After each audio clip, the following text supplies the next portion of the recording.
अस्सलाम वालेकुम दोस्तों, इस पंडित को तो आप जानते ही होंगे। ये अक्सर मुसलमानों के खिलाफ बोलता है, लेकिन आज इससे एक लड़के ने एक अजीब सा सवाल किया है। इसने पहले इधर उधर करने की कोशिश की, लेकिन बाद में जवाब दे दिया। और इसी तरह का एक सवाल डॉक्टर जाकिर नायक से भी पूछा गया है, वो आपने सुनना है। वीडियो बहुत ही इंटरेस्टिंग है, आइए स्टार्ट करते हैं। जो कुछ भी है वो सब पहले से लिखा हुआ है, क्या ये सच है? यानी जो भगवान, ये सब भगवान की मर्जी होती है, जो कुछ भी होता है। कौन सी भगवान की मर्जी? यानी हम जो भी कर रहे हैं सब भगवान ने पहले से लिखा हुआ है। हाँ, आगे वाला क्वेश्चन करो, इसका आंसर देंगे। आगे पूछो तो फिर। यानी मतलब हम जो भी पाप करते हैं या पुण्य करते हैं उसका फल भी हमें मिलता है। ये तो हम पाप कर रहे हैं, वो तो भगवान की मर्जी है ना। हाँ। तो हमें पाप क्यों मिल रहा है? वेरी नाइस, हमें पता था तुम वहीं पहुंचोगे, इसलिए हमने पहले क्वेश्चन का आंसर नहीं दिया, क्योंकि हम जानते थे तुम कहाँ के लिए निकले हो। ठीक है, ये कहाँ से समझा तुमने कि ये सब उन्हीं की मर्जी है, तो फिर पाप भी उन्हीं की मर्जी से होगा? मैंने सुना है, कई लोग बोलते हैं ये सब हुआ है सब भगवान की मर्जी, भगवान की मर्जी से हुआ है। अच्छा, कुछ अच्छा काम हुआ तो भगवान की मर्जी, सब भगवान ने करवाया। और बुरा हुआ तो फिर बोलते हैं तुमने किया है। अच्छा, ये गलत है। हाँ, ये फिर भगवान से अच्छे काम ही करवाते हैं। हाँ, वही तो, भगवान भी फालतू के काम करवाता है तुमसे। हाँ, हमें पहले ही पता था। अरे बाप मत ठोक है, वो मायक है, पैसन ते आया हो ते पापा दक्षिणा ना दे देगो, हमें तो नहीं रुक जाने।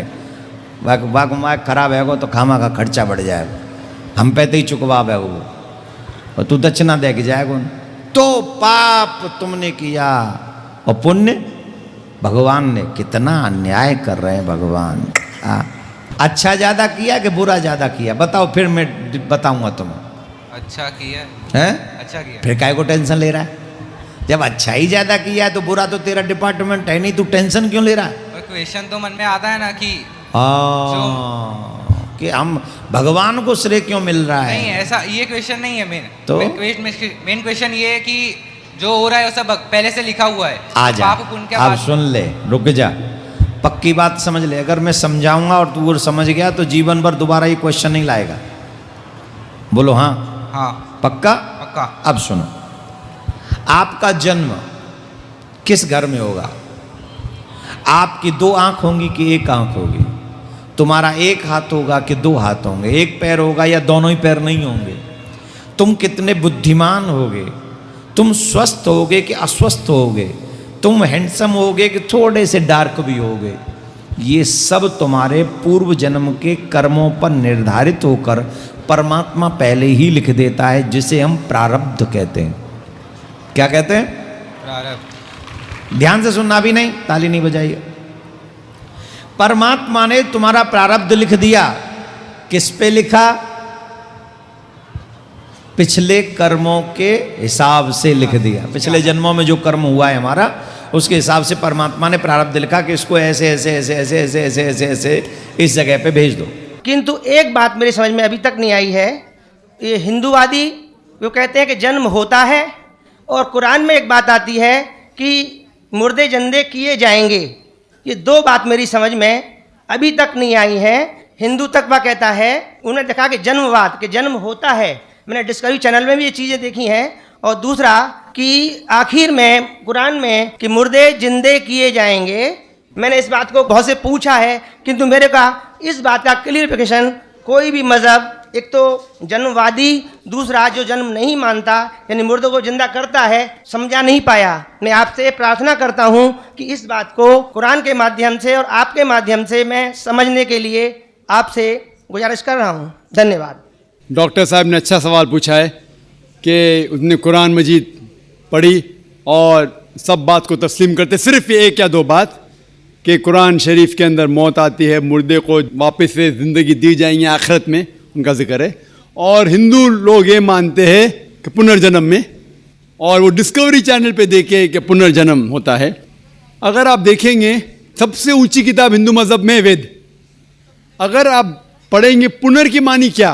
पुनर संस्कृत में मतलब नेक्स्ट, अगेन, वापस से, और एक पुनर के मानी नेक्स्ट। तो पुनर्जन्म मतलब नेक्स्ट जिंदगी और एक जिंदगी। अगर आप कुरान शरीफ पढ़ेंगे, कई आयतें हैं कि अल्लाह सुब्हाना व तआला ने आपको जिंदगी दी, पहले आप थे नहीं, फिर जिंदगी दी, इस धरती पे आए, फिर आपको मौत देंगे, फिर आखिरत में उठाया जाएगा। आप जो कर रहे मुर्दों को जान दी जाएंगे आखिरत में, ये हम मानते हैं कि एक बार हम इस धरती पे आते, नेक्स्ट लाइफ इज आखिरत। उसी तरीके से वेद में भी जिक्र है अबाउट पुनर्जन्म, नेक्स्ट लाइफ, सेम हूबहू जिस तरीके से कुरान में लिखा हुआ है। लेकिन आम हिंदू मजहब के जो गुरु है, स्वामी हैं, इन लोग जब ये जानने लगे, एक उनको कठिनाई पेश आई, वो देखने लगे कि कई इंसान जब पैदा होते हैं with congenital defects, heart problem, heart defects, limb problem, कोई अमीर पैदा होता है, कोई गरीब पैदा होता है, तो भगवान ही कैनॉट बी अनजस्ट। भगवान अनजस्ट नहीं हो सकता है कि कोई इंसान को हेल्दी पैदा करता है सेहत के साथ, कोई इंसान को कंजेनाइटल दिल की बीमारी से पैदा करता है, कोई इंसान को अमीर घर में पैदा करता है, कोई इंसान को गरीब घर में। तो भगवान अनजस्ट नहीं हो सकता है, ना इंसाफ नहीं हो सकता। तो ये जो स्वामी लोग हैं, इन लोग ने एक नई चीज निकाली, संस्कारा। हिंदू मजहब में कहते संस्कारा, जो इंग्लिश में कहते हैं cycle of birth and rebirth, transmigration of soul. अंग्रेजी में कहते ट्रांसमाइग्रेशन ऑफ सोल, क्योंकि आप डॉक्टर है, आप जानते होंगे। ट्रांसमाइग्रेशन ऑफ सोल अंग्रेजी में कहते, संस्कृत में कहते संस्कारा, birth death, birth death, birth death. कहीं भी वेद में नहीं लिखा हुआ है कि birth death, birth death, birth death, कहीं भी वेद में नहीं लिखा है। चैलेंज है मेरा, ये इन लोग को मिलता है भगवत गीता के श्लोक से। भगवत गीता का श्लोक चैप्टर नंबर 2 में, वर्स नंबर 22 में, उसमें लिखा हुआ है कि जब कोई शख्स अपने कपड़े निकालता है तो वो नए कपड़े पहन लेता है, उसी तरीके से रूह एक नई जिस्म में जाती है। और ये भद्यांकर उपनिषद में भी इसका जिक्र है, आप पढ़ेंगे कि when a caterpillar climbs up the grass of blade, he jumps to a new grass. Same way the soul takes a new body. जिस तरीके से कैटरपिलर घास के ऊपर चढ़ता है और दूसरे घास पे जाता है, उसी तरीके से रूह एक नई बॉडी के अंदर जाता है। तो इस श्लोक के बुनियाद पर इन लोग ने एक फिलॉसफी पैदा की, संस्कारा, कि इंसान जो कर्म के बेस के ऊपर, कर्म और धर्म की फिलॉसफी, कर्म मतलब अच्छे कर्म करोगे धर्म के हिसाब से तो अगले जन्म में आप अच्छे पैदा होंगे। अगर आपके कर्म बुरे होंगे तो अगले जन्म में आप हो सकता है कि लूला पैदा होंगे या लंगड़ा पैदा होंगे। और जो कहते हैं कि आप इंसान 7 बार बनेंगे, ये कौन कहता है? वेद नहीं कहती, ये स्वामी जी लोग कहते हैं। कोई वेद में कहीं लिखा नहीं है, क्योंकि उनको ये नहीं कह सकते थे कि इंसान क्यों गरीब पैदा होता है, क्यों अपाहिज पैदा होता है। उनकी सोच कम थी, इसीलिए नई फिलॉसफी लेके आए, ट्रांसमाइग्रेशन ऑफ सोल। आप तो डॉक्टर है, मैं भी डॉक्टर हूं। आपने कहीं मेडिकल साइंस बुक में पढ़ा हुआ है कि इंसान इस दुनिया में जन्म लेता है? कभी नहीं। क्या फिजियोलॉजी में पढ़ा, क्या एनाटॉमी में पढ़ा? अगर ये साइंटिफिक फैक्ट होता था तो हम मेडिकल कॉलेज में पढ़ते थे कि इंसान नए जन्म लेता है। हम कभी भी नहीं पढ़े। इससे यह साबित होता है कि साइंस इसको तस्लीम ही नहीं करती। जो आप कह रहे डिस्कवरी चैनल में देखा, जो आप कह रहे हैं, अगर ये हक होता था तो हमारे साइंटिफिक बुक में भी ये लिखा होता। तो ये कहना कि साइंटिफिक प्रूफ है कि हम जन्म लेते हैं, बिल्कुल गलत है।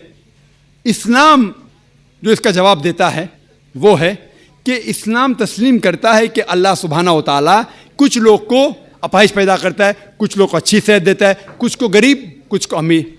इसकी वजह है कि अल्लाह ताला फरमाते हैं सूरह मुल्क में, सूरा नंबर 67 आयत नंबर 2 में, अल्लज़ी खलक़ल मौत वल हयाता, अल्लाह सुब्हाना व तआला ने मौत और ज़िंदगी बनाई ताकि आप लोग को जांच सके, आप लोग का इम्तिहान ले सके, आप लोगों में से कुछ लोग अच्छे हैं।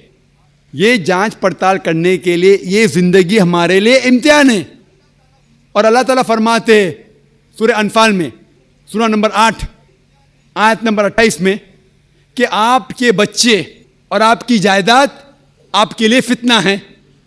आपकी जायदाद और आपके बच्चे आपके लिए एक टेस्ट है, आपके लिए इम्तिहान है। अल्लाह ताला कुछ लोग को गरीब घर में पैदा करता है, कुछ लोग को अमीर। जो लोग अमीर है उनके लिए इम्तिहान है कि वो ज़कात देते क्या नहीं। जैसा कि मैंने कहा मेरी तकरीर में तीसरी बुनियादी बात इस्लाम में है ज़कात। जिस शख्स के पास 85 ग्राम से ज़्यादा सोना है या उसके मुकाबले में धन है, उसको 2.5% ज़कात देना फ़र्ज़ है। जो आदमी अमीर है, कुछ अमीर लोग बराबर ज़कात देते, कुछ लोग आधा देते, कुछ लोग देते ही नहीं। तो अमीर इंसान को शायद 100% मार्क्स मिले या 50% मार्क्स मिले या 0% मिले। वो गरीब इंसान को ज़कात में तो 100 मार्क्स मिलता है, 100 आउट ऑफ 100। उसको ज़कात देना ही नहीं। हम कहते रहे बेचारा गरीब इंसान है, लेकिन असल में देखे जाओ तो उसको उस इम्तिहान में, गुर्बत के इम्तिहान में 100% मार्क्स मिले। आप समझ रहे? इसी तरीके से अल्लाह ताला कहते हैं कि आपके बच्चे आपके लिए इम्तिहान है। हो सकता है मिसाल के तौर पे एक अच्छे जोड़ी है, अच्छे मुसलमान है, 5 टाइम नमाज पढ़ रहे हैं, हज को गए हैं, रमज़ान में रोज़ा रखते हैं, ज़कात देते हैं। अल्लाह ताला उनका और बड़ा इम्तिहान लेना चाहता है। जितना बड़ा इम्तिहान उतना बड़ा इनाम। मिसाल के तौर पे अगर आप BA पास करते तो आपको सिर्फ ग्रेजुएशन मिलता है। अगर आप MBBS पास करते आपको डॉक्टर कहलाया जाता। डॉक्टर मतलब ऊंचा ओहदा। इसी तरीके से अल्लाह सुब्हाना व तआला हो सकता है कि उस जोड़ी को इम्तिहान और सख्त देता है और ऐसा बच्चा पैदा करता है जो अपाहिज है। अल्लाह ये देखना चाहता है कि अपाहिज बच्चा पैदा करने के बावजूद वो अल्लाह के ऊपर ईमान रखता है क्या नहीं। अगर ईमान रखता है तो अल्लाह उसे जन्नत फिरदौस देना चाहता है। और कठिन इम्तिहान और बड़ा इनाम। हो सकता है कि वो इम्तिहान में फेल हो जाएगा। तो ये कुरान की आयत है, आपके बच्चे आपके लिए इम्तिहान है। कभी कोई भी अगर कलामिटी आती है, कोई भी आपको नुकसान होता है, इधर वो आपके लिए इम्तिहान है या आपके लिए सज़ा है। जब भी कोई भी आपको इनाम मिलता है, वो इधर आपके लिए इम्तिहान है या आपके लिए रिवॉर्ड है। तो इसी तरीके से क्योंकि हिंदू मज़हब के जो स्वामी हैं वो इसको नहीं समझ सके, इसीलिए एक नई फिलॉसफी संस्कारा लेके आए जो बिल्कुल वेद में नहीं लिखी है। वेद बात करता है पुनर्जन्म। पुनर्जन्म मतलब नेक्स्ट लाइफ, जिसका जिक्र कुरान में भी है, आखिरत की जिंदगी।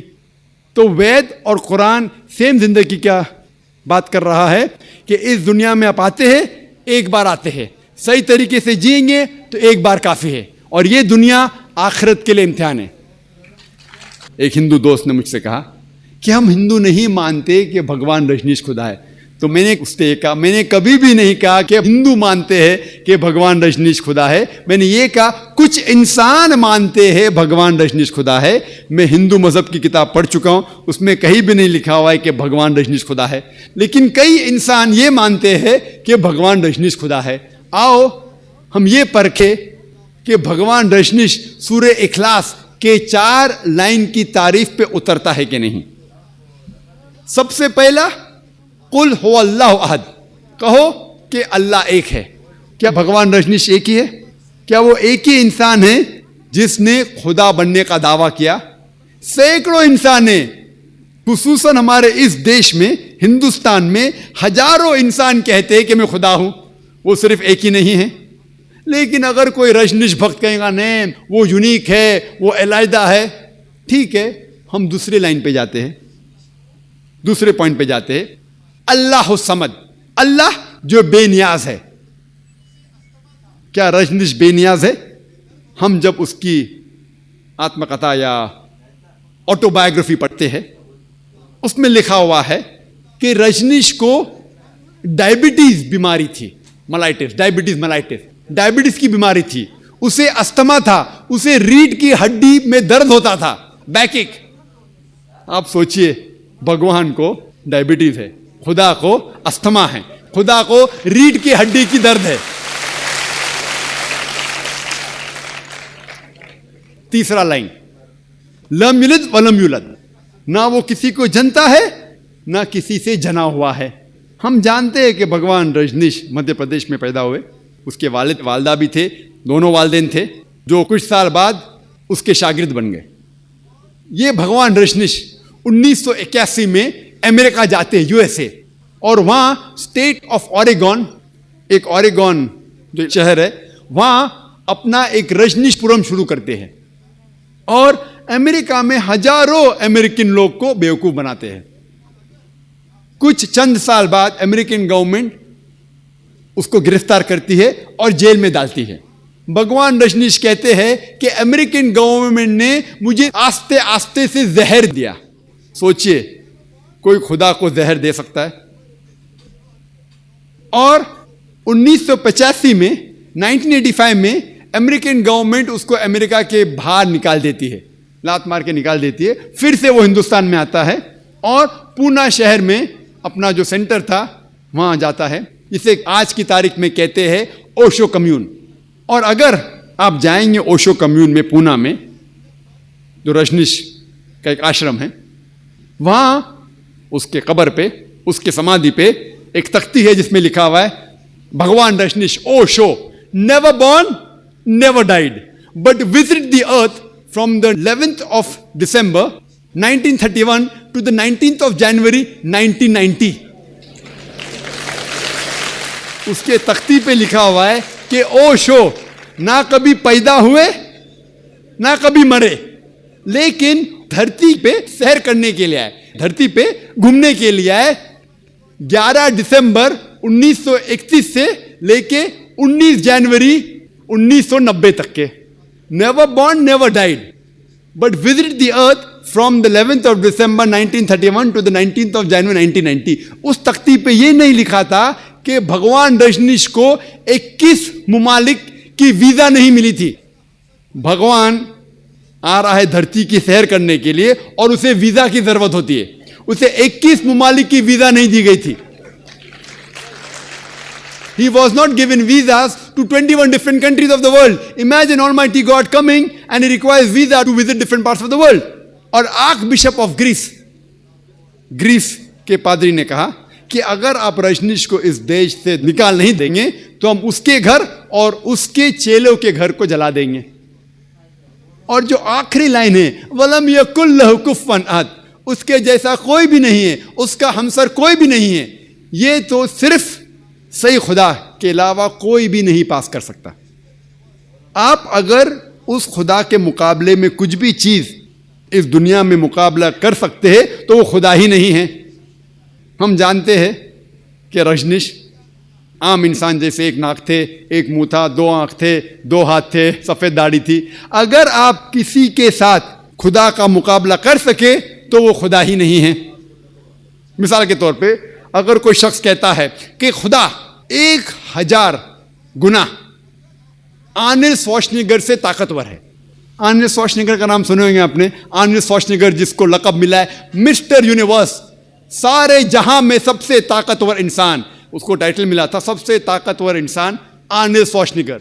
अगर कोई शख्स कहता है कि खुदा 1000 गुना आर्नल्ड श्वार्ज़नेगर से ज्यादा ताकतवर है, आप अगर खुदा का मुकाबला किसी से भी कर सके, किससे भी करते हैं, चाहे वो आर्नल्ड श्वार्ज़नेगर हो, चाहे वो दारा सिंह हो, या चाहे किंग कॉन्ग हो, चाहे 1000 गुना हो, लाख गुना हो या करोड़ गुना हो, अगर आप खुदा का मुकाबला किससे भी कर सके इस दुनिया में, उसका हमसर कुछ भी है, किससे भी आप कंपेयर कर सके तो वो खुदा ही नहीं। वलम यकुल लहु कुफुवन अहद, ये 4 लाइन का डेफिनेशन है सूरह इखलास कुरान मजीद में खुदा की तारीफ में। अगर कोई भी शख्स कहता है कि ये खुदा है, कोई भी इंसान कहता है कि ये खुदा है, अगर उस 4 लाइन की तारीफ में उतरता है तो हमें उसे तस्लीम करना चाहिए कि वो सही खुदा है। वरना अल्लाह ताला फरमाते हैं सूरह इसरा में, सूरह नंबर 17 आयत नंबर 110 में, कुलिदुल्लाह अबिदुर रहमान अय्यमा तदू फलहुल अस्माउल हुस्ना, चाहे आप कहो उसे रहमान, अल्लाह को चाहे रहमान कहो या अल्लाह कहो, कुछ भी कहो लेकिन अच्छा नाम कहो। और उसके कई एट्रीब्यूट्स है, अल्लाह सुब्हाना व तआला के कई नाम हैं, लेकिन वो नाम सही होना चाहिए और एक मेंटल पिक्चर नहीं होना चाहिए। आपको आपके जहन में अक्स नहीं पैदा करना चाहिए। तकरीबन 99 नाम अल्लाह सुब्हाना व तआला के, अर रहमान, अर रहीम, अल हकीम, most gracious, most merciful, most wise, no less than 99। और सबसे ऊपर अल्लाह। हम मुसलमान खुदा को अरबी लफ्ज अल्लाह से क्यों पुकारते? उसकी वजह है, हम मुसलमान अल्लाह सुब्हाना व तआला को अल्लाह लफ्ज से क्यों पुकारते बनिस्बत इंग्लिश वर्ड गॉड से? क्योंकि बाकी जितने लफ्ज है वो जबान में उससे खिलवाड़ कर सकता है इंसान। मिसाल के तौर पे जो लोग इंग्लिश में कहते हैं गॉड या खुदा या देव, ये जितने अल्फाज है उससे एक इंसान खेल सकता है। मिसाल के तौर पे गॉड है, अगर आप एस लगाएंगे तो हो जाएगा गॉड्स, प्लूरल ऑफ गॉड। अल्लाह का कोई प्लूरल नहीं, कोई जमा नहीं। अगर आप एस लगाते गॉड को अंग्रेजी में तो गॉड्स हो जाता है, खुदा की जमा। जो इस्लाम में कुल हो अल्लाह अहद, अल्लाह एक है। अगर आप DESS जोड़ते हैं गॉड को, हो जाता है गॉडेस, मतलब औरत खुदा। और इस्लाम में अल्लाह सुब्हाना व तआला का जिन्स नहीं, ना वो मर्द है ना औरत है। अल्लाह सुब्हाना व तआला अलहदा है, ना मर्द है ना औरत है। अल्लाह इज यूनिक। अगर आप गॉड को ऐड करेंगे फादर, वो हो जाता है God father, he is my God father, he is my guardian. Islam में अल्लाह फादर, अल्लाह अब्बा नहीं है। अगर आप मदर जोड़ते गॉड को, हो जाता है गॉड मदर। इस्लाम में अल्लाह मदर नहीं है। इसीलिए हम मुस्लिम खुसूसन अल्लाह को अल्लाह से पुकारते हैं, दूसरे कोई लफ्ज़ से नहीं, क्योंकि दूसरे अल्फाज जो है उससे एक इंसान खिलवाड़ कर सकता है। मिसाल के तौर पे देव, देव को अगर कहे देव, अगर ई लगा देंगे तो देवी हो गया। देव ने मुजक्कर, दो हो गए ना, देव और देव, यहां फीमेल एंड मेल। इस्लाम में God is neither female neither male, ना मर्द ना औरत है। देवताओं यानी बहुत से देव हो गए। तो इसीलिए हम मुसलमान खुसूसन अल्लाह को अल्लाह से पुकारते हैं। लेकिन जब मैं तकरीर करता हूं जो गैर मुस्लिम के सामने, जिसे अल्लाह सुब्हाना व तआला के बारे में सही इल्म नहीं है, तो मैं लफ्ज़ गॉड इस्तेमाल करता हूं, लफ्ज़ खुदा भी इस्तेमाल करता हूं, जिस तरीके से आज कर रहा हूं। लेकिन मैं ये कहना चाहता हूं कि खुदा या गॉड अल्लाह का सही तर्जुमा नहीं है। लोग उसे नहीं समझते, इसीलिए मैं खुदा कह रहा हूं या गॉड कह रहा हूं। लेकिन सही माने में अल्लाह का तर्जुमा गॉड भी गलत है और खुदा भी गलत है। इसीलिए हम मुसलमान अल्लाह को अरबी में अल्लाह कहते हैं, वरना कुरान क्या कहते हैं, कुलुल्लाह विदुर रहमान अय्यमा तदु फलाल अस्माउल हुस्ना। आप चाहे अल्लाह को रहमान कहो या अल्लाह कहो, उससे कुछ भी कहो, लेकिन एक अच्छा नाम दो। तो इससे हमें पता चलता है कि अगर हर इंसान ये माने कि सारी इंसानियत का खुदा एक है, रब एक है, खालिक एक है, तो ही हम एक भाईचारा, आलमी भाईचारा के ऊपर अमल कर सकते हैं। और ये आलमी भाईचारा की बुनियाद है फेथ, इसे कहते हैं ईमान का भाईचारा। अगर हर इंसान को ईमान है कि हमारा रब एक है, हमारा खालिक एक है, हमारा खुदा एक है, तो ही हम एक आलमी भाईचारा के ऊपर अमल कर सकते हैं। और ये भाईचारा बाकी सारे भाईचारों से ऊंचा है, चाहे वो खून का भाईचारा हो या कोई भी भाईचारा हो। और ये ईमान का भाईचारा कि रब एक है, खालिक एक है, खुदा एक है और उसी की इबादत करना चाहिए, ये भाईचारा सिर्फ हॉरिजॉन्टली सारे दुनिया में नहीं फैलता, सिर्फ दुनिया के लोग जो जी रहे हैं उसके अंदर नहीं, लेकिन वर्टिकली भी, ऊपर और नीचे भी, जो कौम, जो इंसान पहले भी आ चुके हैं दुनिया में और जो हमारे बाद आएंगे, उनको भी समेटता है। तो ये आलमी भाईचारा जो ईमान की बुनियाद पे है कि खालिक एक है, रब एक है और उसी की इबादत करना चाहिए, जिसे कहते हैं तौहीद इस्लाम में, वो भाईचारा ना ही सारे इंसान जो आज मौजूद है उनको समेटता है, लेकिन जो इंसान पहले जो गुजरे और जो आएंगे उनको भी समेटता है। और ये भाईचारा बाकी सारे भाईचारों से ऊंचा है, चाहे वो खून के रिश्ते का भाईचारा हो। और इसमें कई मिसाल है कुरान मजीद में। अल्लाह ताला फरमाते सूरह इसरा में, सूरह नंबर 17 आयत नंबर 23 और 24 में कि अल्लाह की इबादत के बाद आपको अपने वालिदैन से अच्छा सलूक करना चाहिए, उनकी इज्जत करना चाहिए। और कोई भी एक या दोनों अगर ज़ईफ़ हो जाए, उनकी उम्र ज़्यादा हो जाए, ज़ईफ़ हो जाए, तो उनको उफ तक मत कहो। आपके वालिद या वालदा, माँ या बाप, कोई भी ज़ईफ़ हो जाए, उफ तक मत कहो, लेकिन उनसे अच्छा बर्ताव करो, अच्छा सलूक करो और अल्लाह सुब्हाना व तआला से दुआ करो कि उन पे करम करो जिस तरीके से उन्होंने हमारी परवरिश की।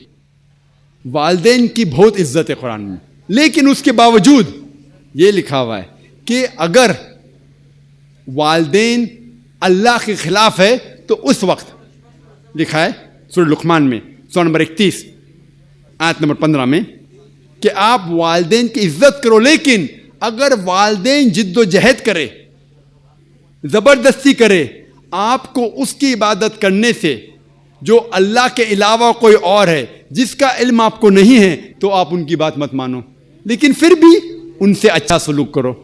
वालिदैन की इज्जत करो, लेकिन अगर वो अल्लाह के खिलाफ जाए तो उस वक्त उनकी बात मत मानो, लेकिन फिर भी उनकी इज्जत करो, उनसे अच्छा सलूक करो। और कई मिसाल है कुरान मजीद में, जो नबियों की मिसाल है, कई रसूल की मिसाल है। मिसाल के तौर पे कुरान में जिक्र है सूरह हुद में सूरह नंबर 11 आयत नंबर 45 to 47, उसमें नूह अलैहिस्सलाम का जिक्र है। और हम जानते हैं प्रॉफिट नोआ पीस बी अपॉन हिम, नूह अलैहिस्सलाम का जिक्र अक्सर लोग जानते हैं कि अल्लाह सुब्हाना व तआला ने उनको वही नाजिल की थी कि एक बारिश होएंगी, फ्लड आएगा, इसीलिए एक कश्ती बनाओ, एक आग बनाओ, और नूह अलैहिस्सलाम ने कश्ती बनाई। लेकिन नूह अलैहिस्सलाम अल्लाह सुब्हाना व तआला से दुआ करते कि आप मेरे फैमिली मेंबर्स को, मेरे जो घर के लोग हैं उनको आप बचाएंगे, और अल्लाह ताला वादा करते कि मैं आपके फैमिली मेंबर्स को, आपके घर के लोग को बचाऊंगा। और फिर नूह अलैहिस्सलाम एक बड़ी कश्ती बनाते। कुछ लोग उनके ऊपर यकीन करते, अक्सर लोग यकीन नहीं करते, और उनमें से एक होता है उनका बेटा जो कहता है कि बारिश कैसे हो सकती इधर। वो कहता अगर बारिश आएंगी तो मैं एक पहाड़ की ऊंची चोटी पे जाके चढ़ जाऊंगा। वो नूह अलैहिस्सलाम की बात नहीं मानता, अपने वालिद की बात नहीं मानता। कुछ वक्त बाद बारिश आती है, फ्लड हो जाता है, कश्ती ऊंची होती जाती और पानी ऊंचा होते जाता है, और नूह अलैहिस्सलाम के बेटे पहाड़ की चोटी पे जाके बैठ जाते हैं, बोलते कि मैं यहाँ महफूज रहूँगा। पानी बढ़ता जाता है, फिर उन्हें पता लगता है कि वो गलत थे, और पानी उस चोटी के ऊंचाई तक पहुँचता है।